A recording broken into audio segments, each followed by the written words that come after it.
Hmm.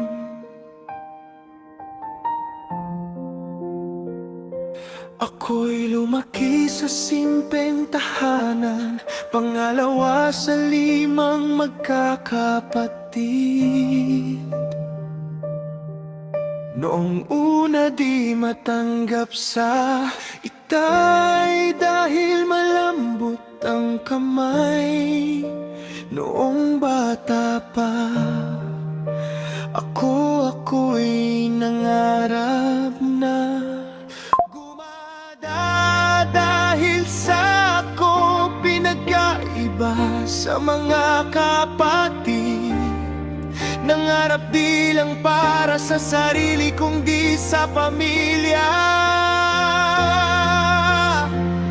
Nagdasal at naghiling sa may kapal na sana'y mabigyan ng magandang kinabuksan at ilang buwan na tanggap ng magandang oportunidad. Nakaalis at nakipagsapalaran sa ibang bansa nang mabigyan ng pamilya ng mga gandang kinabuhasan. Iyan si Kazumino, una ang pamilya bago ang sarili. Siya ay hulog ng langit sa kanyang pamilya.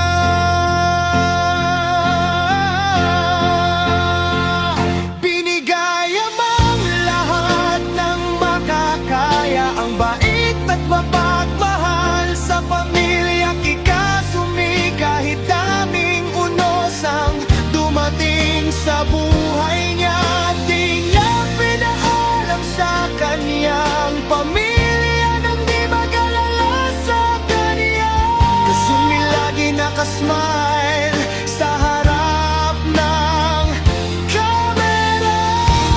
Kahit sa paligid niya daming laitera, chismisa at pakialamera, di matitinag Kikazumi.